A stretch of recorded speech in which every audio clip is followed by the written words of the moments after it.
Please save me. I can't breathe." The words came as barely audible whispers from the feared mafia boss's lips, his powerful frame suddenly fragile against the mahogany desk where he'd collapsed. Lucinda froze in the doorway, cleaning supplies still clutched in her trembling hands. Rain pounded against the mansion's windows like angry fists demanding entry, masking the sound of her footsteps as she cautiously approached the man who held the fate of half of New York in his weakening grasp. Jonathan Wright, the untouchable crime lord of the East Side, was dying right before her eyes. Lucinda had spent 2 years perfecting the art of invisibility within these walls, moving like a shadow through rooms where dangerous men plotted and schemed, never making eye contact, never speaking unless spoken to. Her mother's warnings echoed in her mind. Stay invisible. Stay alive. The security cameras had been disabled. She'd noticed the blinking red lights go dark earlier that evening, had heard unfamiliar voices in the West Wing before the house fell into an unnatural silence. The realization hit her with cold certainty. This was no accident. Jonathan's fingers clawed desperately at his collar as his gaze locked onto hers. Recognition and something else. Desperation, perhaps, flashing across his features. "Help," he gasped, reaching toward her with a hand that had ordered countless deaths. The world seemed to narrow to this single moment of choice. Walk away and let fate claim the monster who ruled through fear, or intervene and forever entangle her life with the darkness she'd tried so hard to avoid. Lucinda's hands moved before her mind decided. "Not the phone," Jonathan choked out, his eyes wild with panic as he gestured weakly toward the bar cabinet. Blue vial, inside the Degas painting. "They'll be watching." His words dissolved into a fit of strangled coughing. The Degas, a ballet scene that seemed oddly delicate amidst the masculine opulence of Jonathan's study, swung open at her touch, to reveal a small safe with a fingerprint reader. Without hesitation, she grabbed Jonathan's hand and pressed his thumb against the scanner. Inside the case, nestled in velvet, sat a blue glass vial and a syringe, evidence of a man who lived with the constant specter of betrayal. Lucinda's nursing school training, abandoned when her mother fell ill, flooded back to her as she measured the clear liquid. The needle slid into his arm with practiced precision, her movements automatic as she monitored his pulse with her other hand, feeling it flutter erratically beneath her fingertips. "Stay with me," she whispered, surprising herself with words meant to comfort a man whose name struck terror throughout the city. Time seemed suspended as Jonathan's breathing gradually stabilized, the deathly pallor slowly receding from his face as whatever antidote he'd prepared did its work. His eyes never left her face, studying her with an intensity that made her skin prickle. "Who?" she asked simply, her voice barely audible above the storm still raging outside, a single word that encompassed the enormity of what had just transpired. Someone powerful enough to breach his security had to be someone close to him. "My brother," he replied, the words laden with a lifetime of complicated history. His voice steadier now, but threaded with a vulnerability she would never have associated with the man who ruled New York's underworld. "James wants control of everything I've built." In the distance, car engines revved to life, headlights sweeping across the rain-lashed windows as vehicles pulled away from the mansion grounds. "They think I'm dead," Jonathan realized aloud, struggling to sit upright, a predatory gleam returning to his eyes. "You should be," Lucinda said, stepping back as she calculated how much time she had to pack her things and disappear before the consequences of her actions caught up with her. That dose would have killed anyone without immediate treatment. "You're not going anywhere," Jonathan stated, his voice regaining its customary authority as he rose unsteadily to his feet. "The moment you saved my life, you became the most valuable person in New York, and the most hunted." Lucinda's mind raced through scenarios, each more terrifying than the last, as the full weight of her impulsive act of mercy crashed down upon her shoulders. She had preserved the life of a man whose enemies were countless, whose own brother wanted him dead. 3 days, he continued, moving to a hidden panel in the wall that revealed a bank of security monitors, currently showing only static. "That's how long we have before James realizes his plan failed and returns to finish what he started." The rain had subsided to a gentle patter against the windows, dawn's first tentative light beginning to filter through the clouds as Jonathan led her through a corridor she'd never noticed before, hidden behind a bookshelf in his study. The passage was narrow, forcing them to walk single file.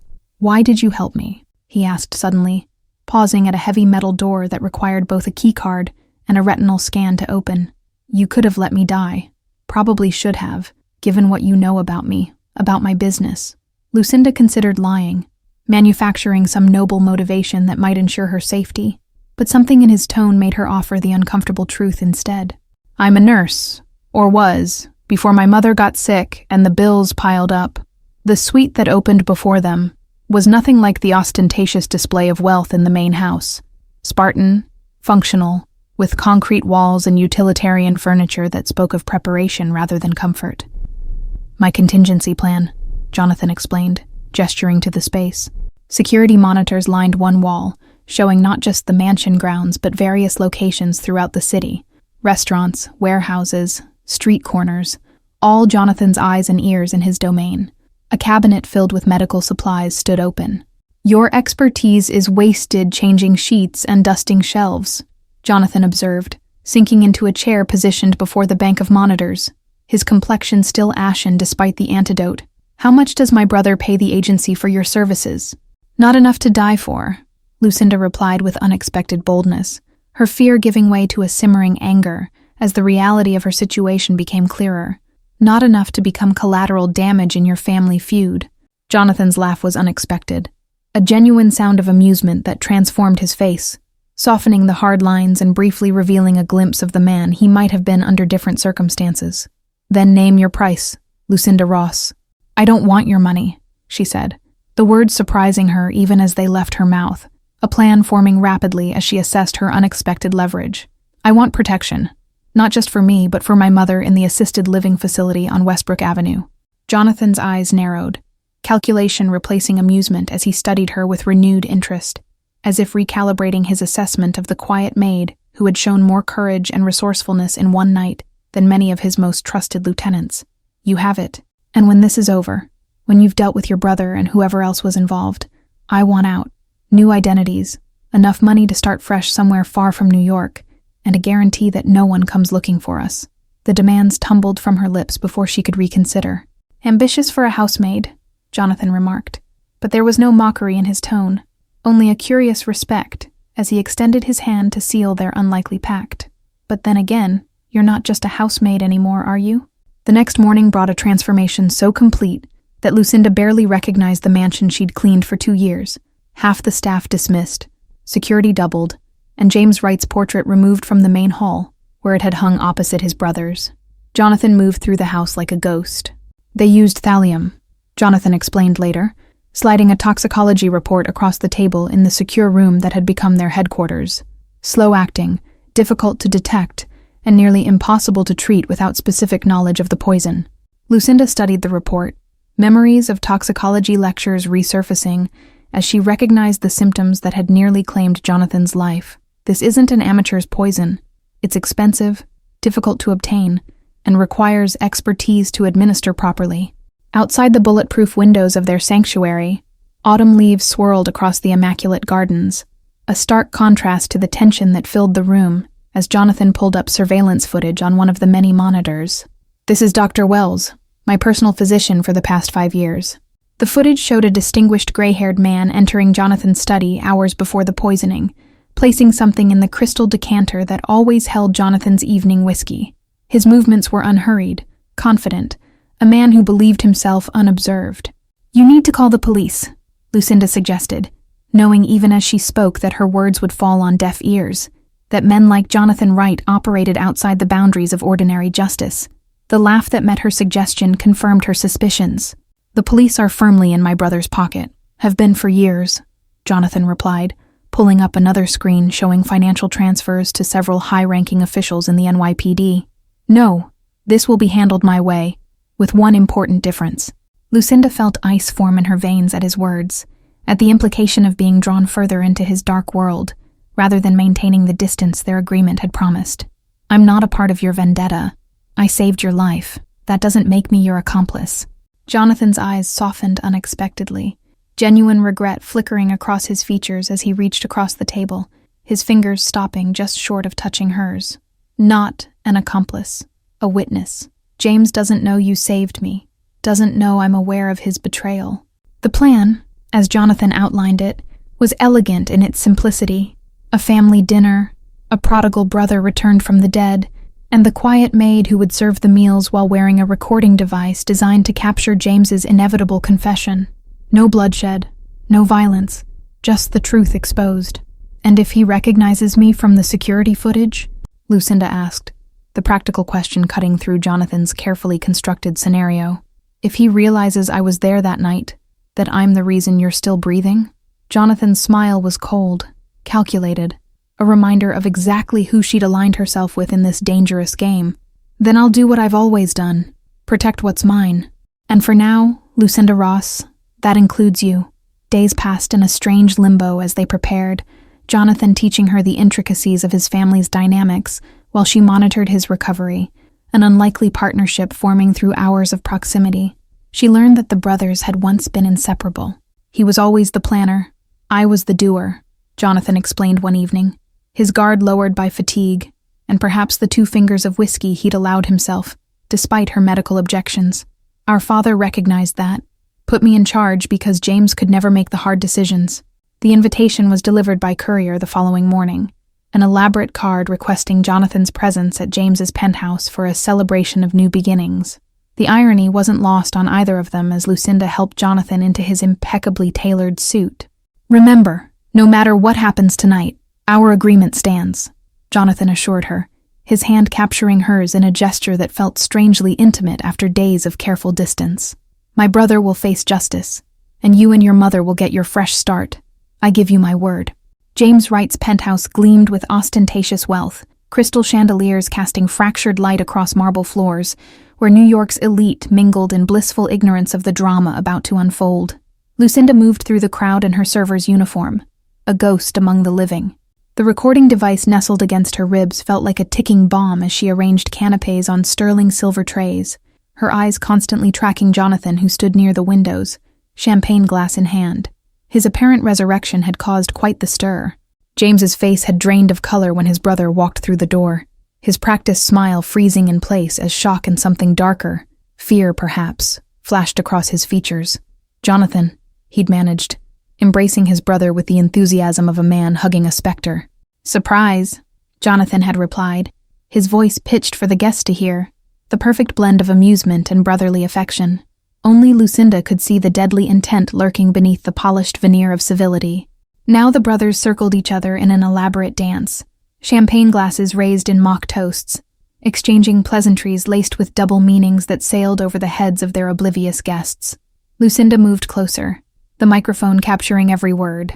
"I must say your recovery has been nothing short of miraculous," James commented, his knuckles white around the stem of his glass. "Dr. Wells was quite certain your condition was terminal."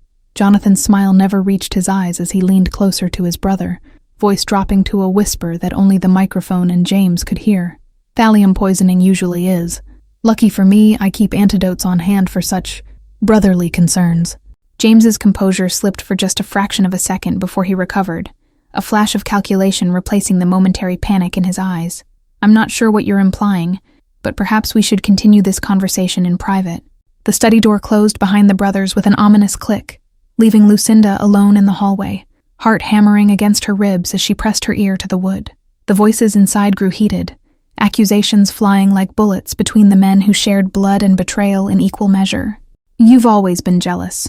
Jonathan's voice came clearly through her earpiece, the recording device capturing every damning word. "First you poisoned our father against me. Then you tried to poison me literally." Footsteps approached from the main hall, a security guard making his rounds, his suspicious gaze landing on Lucinda, who stood frozen by the study door.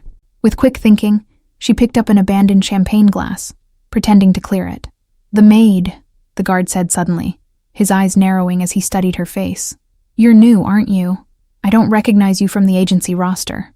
Panic fluttered in Lucinda's chest as she searched for a plausible lie, but before she could speak, the study door swung open and Jonathan emerged, his face a mask of controlled fury. "She's with me," he stated flatly, his hand closing firmly around her wrist. The guard backed away immediately, training overriding curiosity as he retreated down the hallway, leaving Lucinda with Jonathan, whose grip betrayed the rage simmering beneath his composed exterior. "We're leaving," he murmured, steering her toward the service elevator. "What happened?" she whispered, glancing nervously over her shoulder at the study where James remained. "Did you get what you needed?" Better, Jonathan replied as the elevator doors closed, sealing them in momentary safety. I got him to admit everything. The poisoning, the conspiracy with Dr. Wells, even his plans to take over my territory once I was gone. It's all on record now. Rain began to fall as they exited through the kitchen, fat drops splattering against the pavement in an eerie echo of the night that had brought them together. Thunder rumbled in the distance, a fitting soundtrack to the storm brewing between the Wright brothers.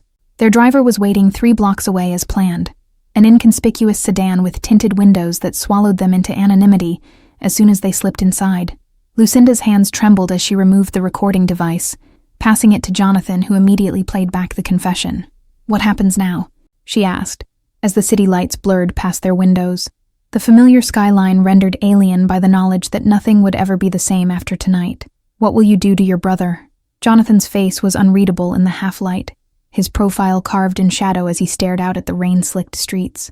Nothing as merciful as what he planned for me. James will lose everything. His reputation, his freedom, his place in our family. The safe house was a surprise. Not another fortress like the mansion, but a modest brownstone in Brooklyn, its unassuming facade concealing state-of-the-art security systems. No one knows about this place, Jonathan explained as they entered. Not even James. Inside, the warmth was unexpected. A home rather than a hideout with worn leather furniture and bookshelves lining the walls.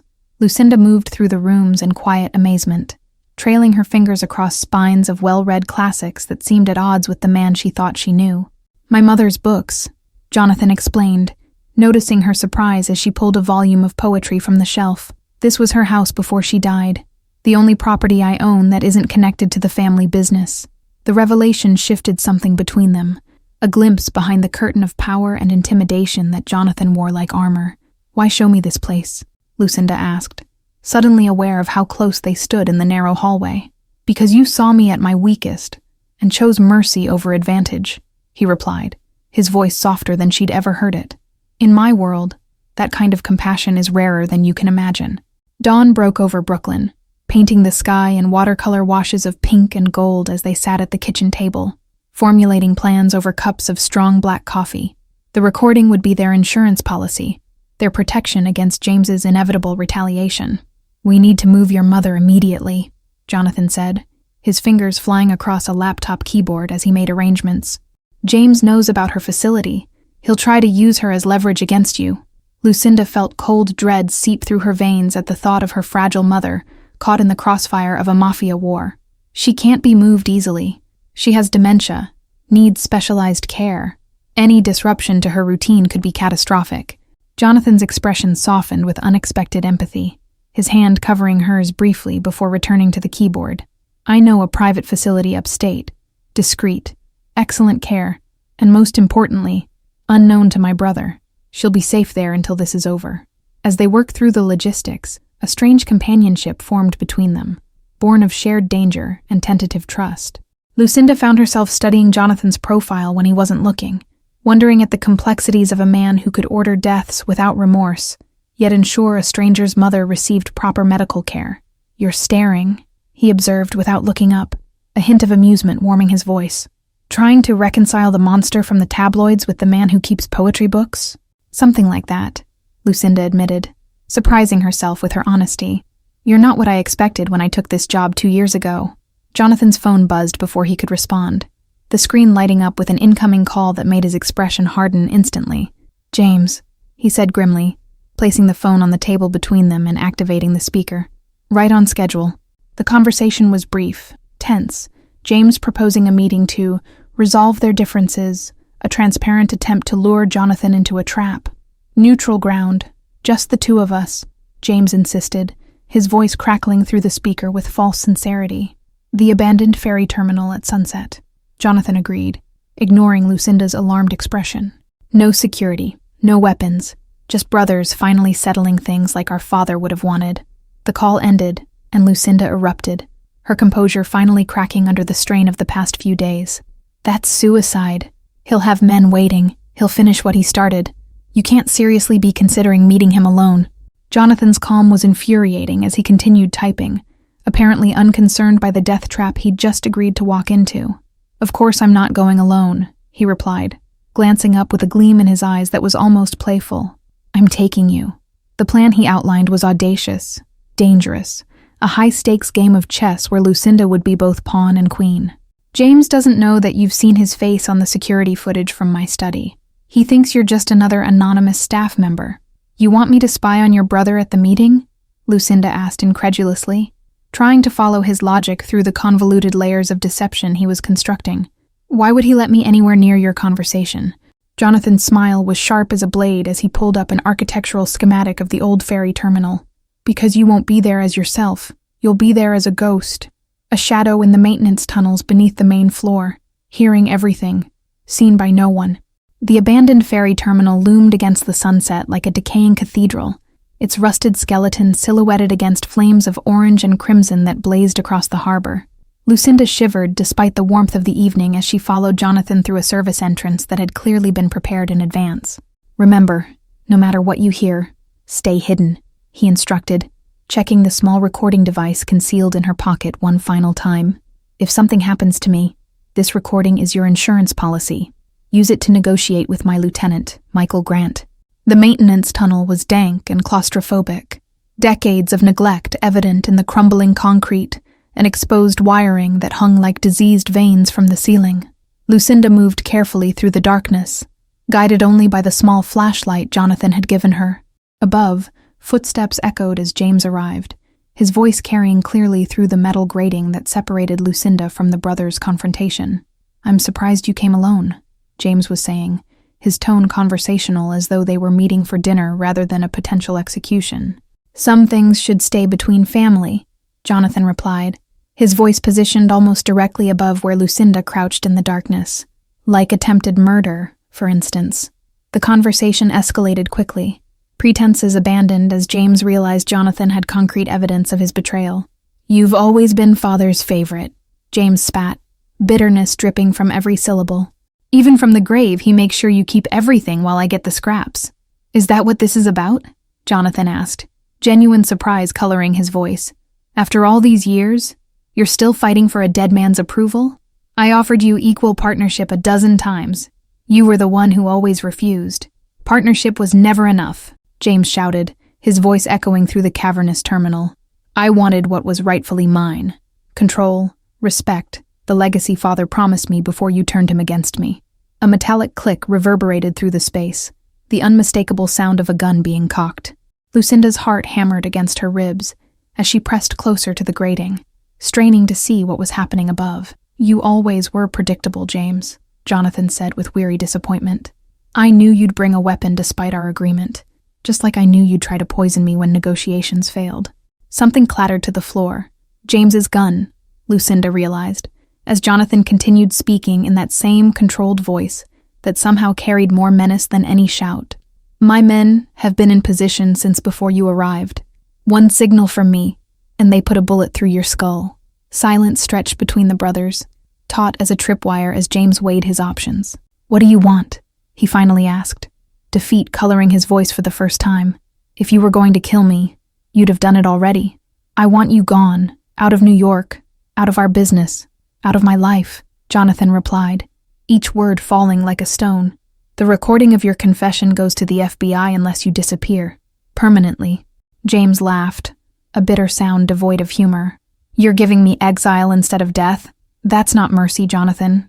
That's a fate worse than dying. Everything I've built, everyone I know is here, which is exactly why you'll accept my terms," Jonathan countered, his voice hardening. "Because the alternative is a lifetime in a federal prison where your connections can't protect you. Your choice. Disappear by morning or face prosecution." Footsteps echoed again, moving away as James apparently considered the ultimatum. "This isn't over," he called back, his voice fading as he retreated. "You can't watch your back forever, brother."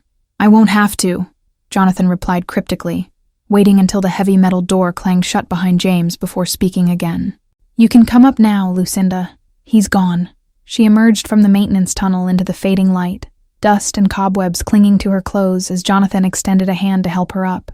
"You recorded everything?" he asked, his eyes searching hers with an intensity that made her breath catch. "Every word," she confirmed, passing him the device with fingers that trembled slightly in the aftermath of adrenaline. "Do you really think he'll leave?" That he won't try again? Jonathan's expression was grim as he pocketed the recording. No, James will never stop. Exile just buys us time to prepare for his next move. But now we have leverage, something to keep him at bay while we dismantle his support network. The ride back to Brooklyn was silent, each lost in their own thoughts, as the city lights blurred past the car windows. Lucinda found herself watching Jonathan's reflection in the glass, noting the weariness that seemed to have settled over him since the confrontation. What happens now? She finally asked as they pulled up to the brownstone, the question encompassing far more than just their next tactical move. To you, to your business, to us. Jonathan's eyes met hers, something vulnerable flickering in their depths before his carefully constructed walls slammed back into place. Now we wait for James to make his choice. Disappear or fight. Either way, we need to be ready. Dawn broke over the brownstone, painting the bedroom walls in watercolor hues of rose and gold. As Lucinda awoke with a start, the house was too quiet, the familiar sounds of Jonathan moving about conspicuously absent as she slipped from beneath the covers. She found him in the kitchen, staring at his phone with an expression that made her blood run cold. "He's gone," Jonathan said, without looking up, his voice curiously flat. James emptied his accounts and disappeared sometime during the night. Relief washed over her, short-lived and quickly replaced by suspicion. "That seems too easy," she ventured, accepting the cup of coffee he offered with hands that weren't quite steady. "He just gave up?" Jonathan's laugh was hollow as he scrolled through what appeared to be security footage on his phone. "James never gives up. He regroups. This isn't surrender. It's tactical retreat. He'll be back when we least expect it." The doorbell shattered the morning stillness, triggering an immediate transformation in Jonathan, who moved with fluid precision to the security panel, weapon appearing in his hand from some hidden holster. The monitor showed a delivery courier shifting impatiently on the porch. "Stay back," Jonathan warned, positioning himself between Lucinda and the door as he checked the security feed one final time before holstering his weapon and accepting the package. His face remained impassive as he examined the plain brown box, turning it over in his hands. "It's from James," he said finally, placing the package on the kitchen counter as if it might contain explosives. His handwriting, no return address, typical dramatic flair. "Let me scan it before we open it." The scanner revealed no electronic components, no biological agents, just a single object nestled in protective foam. Jonathan carefully lifted the lid to reveal an antique pocket watch that made his face drain of color, recognition, and something like pain flashing across his features. "Our father's watch," he explained, lifting it gingerly from the box. "The one possession James truly coveted. Father promised it to him, then gave it to me instead just before he died. It was the final betrayal as far as James was concerned." A small card nestled beneath the watch bore a single line in elegant script.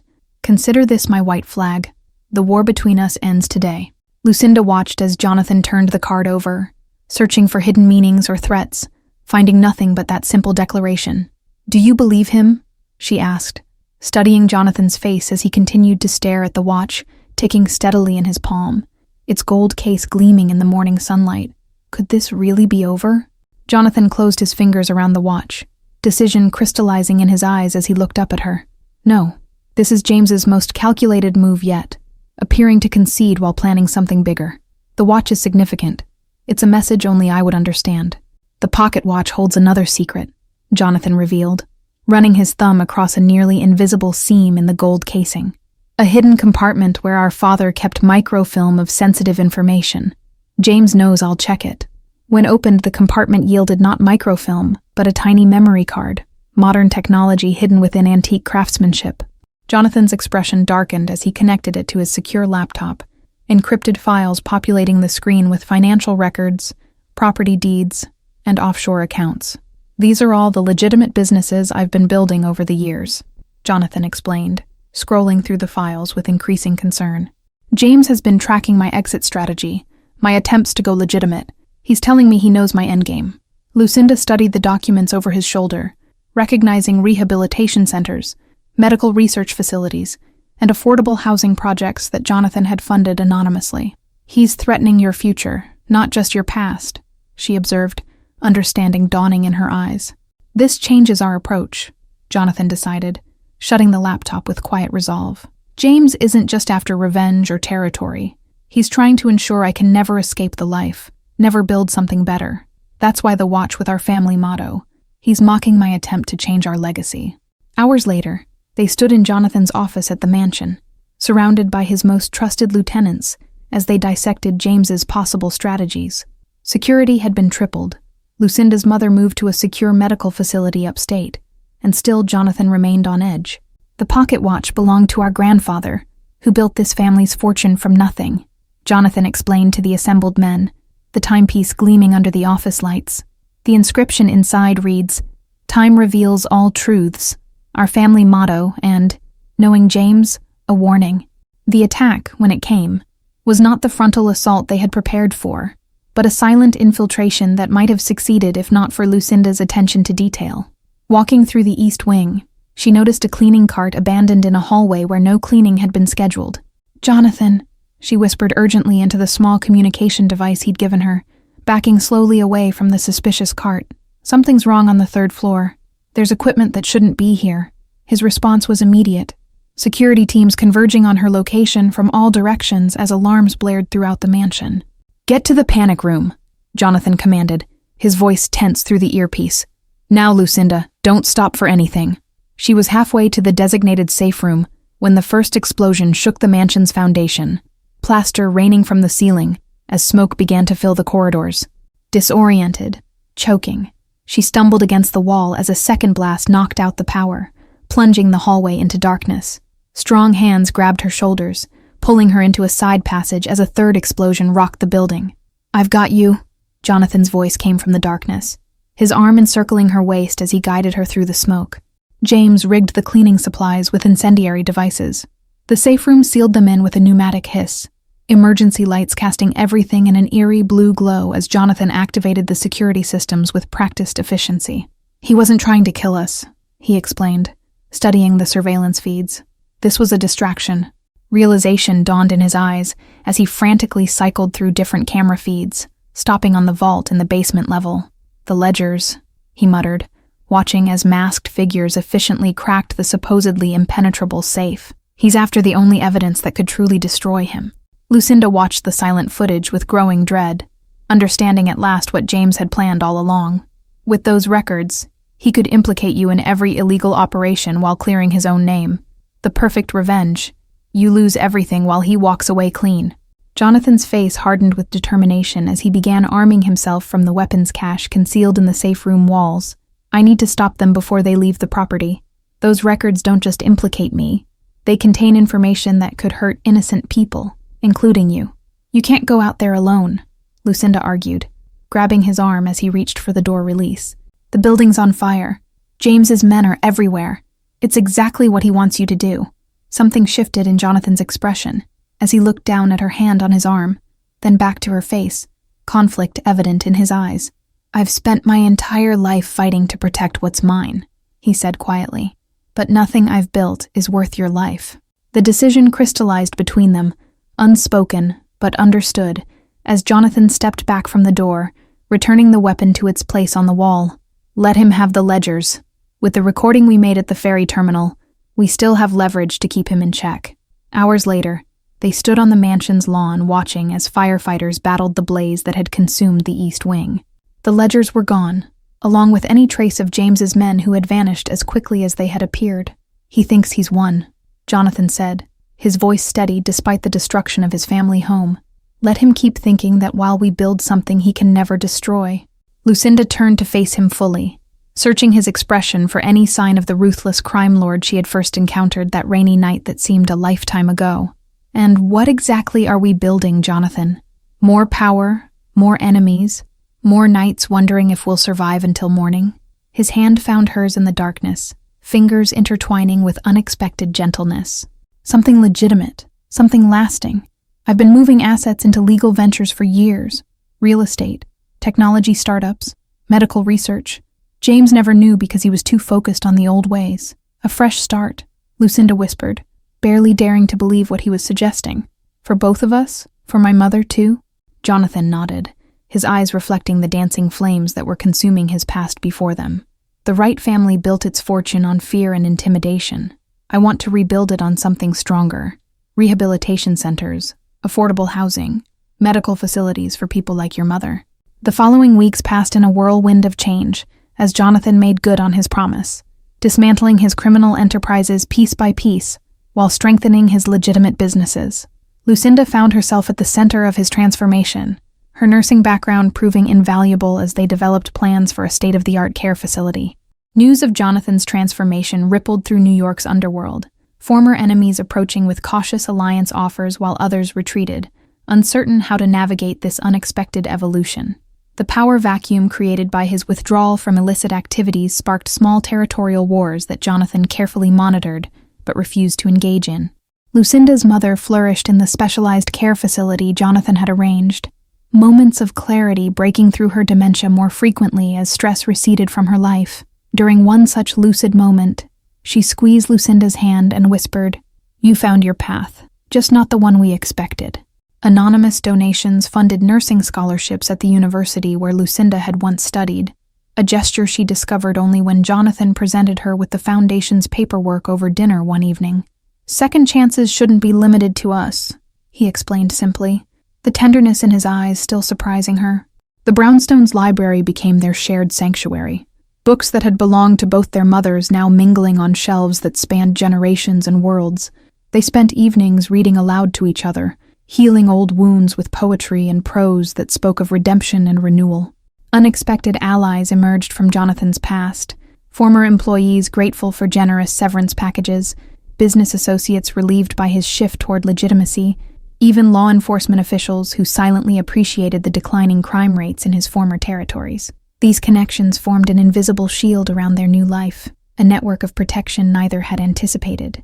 The Brownstone became their sanctuary, a place where masks could fall away and truth could flourish between them. What had begun as an alliance of necessity evolved into something neither had anticipated, a partnership based on mutual respect, shared purpose, and eventually, love that neither had believed possible. James remained in the shadows, watching from a distance as his brother's transformation captivated the city's attention. The ledgers he had stolen provided insurance, but not the victory he had craved. Jonathan had outmaneuvered him once again by simply letting go of the empire they had fought over. 6 months after the fire, Jonathan and Lucinda stood together at the ribbon-cutting ceremony for the Wright Rehabilitation Center, built on the very spot where the mansion had once stood. From the ashes of what was destroyed, we create something that heals instead of harms, Jonathan announced to the gathered crowd. Later that evening, as they walked along the Brooklyn waterfront, Jonathan stopped suddenly, pulling a small velvet box from his pocket. "I've spent my life taking things that didn't belong to me," he said, opening the box to reveal not a ring, but a key. "This time I'm asking properly. Will you make our arrangement permanent?" Lucinda took the key to the Brownstone, to the life they had built together from the most unlikely beginning. "From deadly whispers to new beginnings," she said, a smile spreading across her face as she closed her fingers around the key. "Yes, I will." The sun set over the Manhattan skyline, painting the world in shades of possibility, as Jonathan wrapped his arms around the woman who had saved more than just his life that rainy night. Two broken souls finding wholeness together, proving that even in the darkest circumstances, compassion could light the way forward. In the end, it wasn't power or money or revenge that had truly changed the game. It was the silent maid who had seen the humanity in a monster and the courage to believe in redemption. One whispered plea for help had altered the course of 2 lives forever, transforming enemies into allies and strangers into family. A new chapter was beginning for them both, one written not in the ledgers of criminal enterprises, but in the quiet moments of trust and vulnerability they now shared. The game that had nearly destroyed them was finally over, replaced by something infinitely more valuable, the chance to build a legacy of healing, one act of kindness at a time. Thank you all for following this story. If you enjoyed it, please write in the comments where you're watching from. And don't forget to like, subscribe, and share this video as your support is important for me to continue creating content.